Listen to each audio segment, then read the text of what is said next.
have never seen the play, read the book, or listened to the soundtrack of Wicked. The only familiarity I have with it is the film in theaters right now, which at the time of writing I have just returned from seeing. I am a fan of musical theater, however, and went in expecting it to be good based on the trailer. As I watched the film, I realized that not only did I love this film, I realized that the film is deeply satanic. Normally when one hears a film called Satanic, it is done so by a Christian using a negative connotation. However, I am a Satanist, so for me to call a film satanic is just about the highest compliment I could possibly give.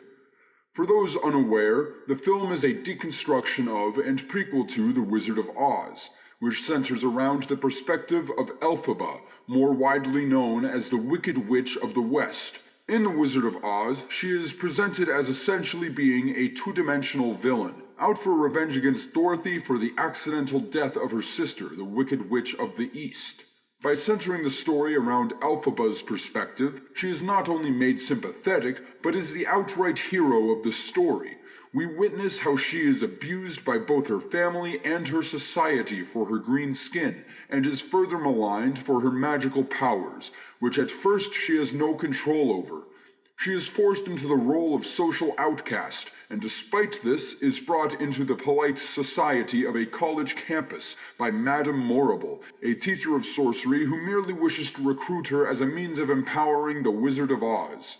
Glinda, who later becomes the Good Witch of the North, shares mutual detestation with Elphaba, but later, out of pity, attempts to help her to fit in with the society, to assimilate into the exact culture that rejected her so harshly based merely on the color of her skin.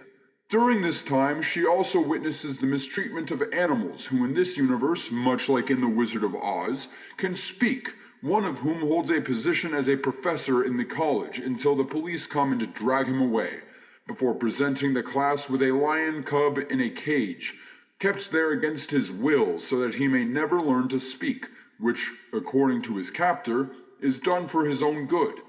Elphaba relates to the struggle these animals face, as they are oppressed, albeit more harshly, by the same society that oppresses her. She accidentally knocks out nearly everyone in the room with poppy flowers and magic before setting the lion free with help from Prince Fiero.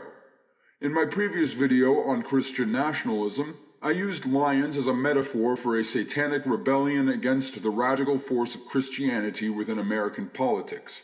I view the lion cub in the cage in this instance as a metaphor for the attempt to domesticate the beastly side of our nature in an attempt to control us and mold us into conformity with society from the very moment we are born, a process that is traumatizing. Is it a coincidence, then, that this lion would grow up to be the cowardly lion from The Wizard of Oz? Might this be a trauma response from the attempted socialization and domestication of such a wild beast? All of this leads to Elphaba being invited to Emerald City by the Wizard of Oz, bringing Glinda with her and meeting Madame Morrible there. She tries to convince the wizard to stop the mistreatment of animals, to which he responds positively. Elphaba is encouraged to read from the Grimmary spellbook, and to the shock of all around her, she is able to read the dead language and successfully performs a spell, giving wings to the wizard's monkey guards, causing them excruciating pain. The wizard then reveals he plans to use the monkeys as spies, and Elphaba confronts him, demanding he cast a spell from the Grimmary, revealing that the wizard is just a man with no real power, who planned on using Elphaba as a soldier. She realizes that her liberation, and the liberation of those who are oppressed within the system that the wizard represents, cannot be won from the inside, and will never be given freely by the oppressor to the oppressed, to the exploited. She sets off on her own, declaring, "If I'm flying solo, at least I'm flying free," in the song Defying Gravity, closing out the film. Elphaba embodies the archetype of Satan as the adversary, the accuser, and the rebel. She defies a culture that has always hated her, choosing to fight back against it rather than be assimilated. For this, she is labeled as wicked, meaning evil or morally wrong. She looks upon a society that values conformity, submission, and the false icon of the wizard with the disdain it deserves, rejecting the morality of the herd and striking off on her own in an act of defiance that to those within the culture may seem as impossible as defying gravity itself.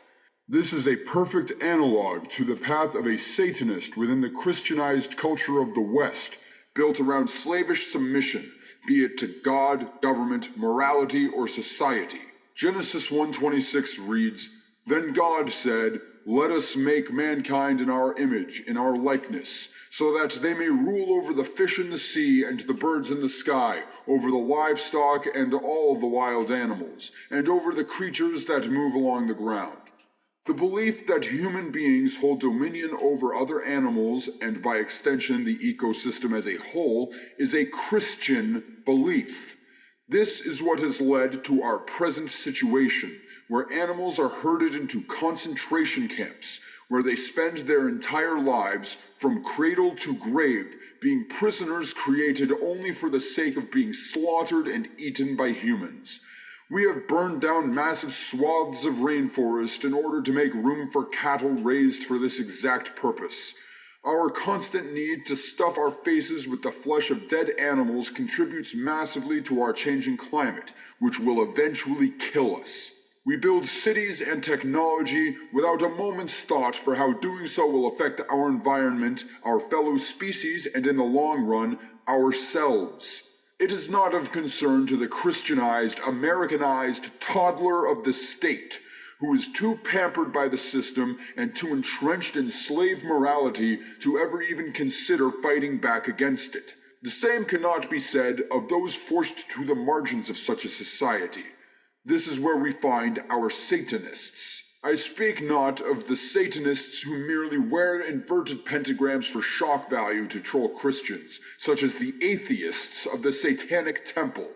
I speak of all who have been made into scapegoats by the dominant culture, who rather than recede into insecurity, point a finger back at the culture that birthed them for the purpose of hating them, much like the cattle who are birthed only for the slaughter. Those who are unafraid to fight back against those who wish to see them destroyed. Those who disregard the moral edicts of a hypocritical society and relish in its condemnation. Those who see the false icon of God for what it is, a theological dictator with no real power, who wouldn't be worth obeying even if proven real.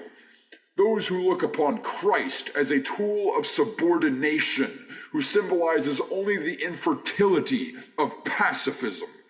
Those who see humans not as having dominion over animals, but as just another species of animal, equally dependent on the ecosystem they are actively destroying. Those who are willing to fight as warriors for themselves, and make no mistake, we are at war. Life is a war. Upon being born, you are enlisted, and choosing not to fight only means allowing yourself to be conquered. The world is not a war between left and right, or good and evil. The world is a war between those with power and those who lack power. And power is the only law. Ave Satanas.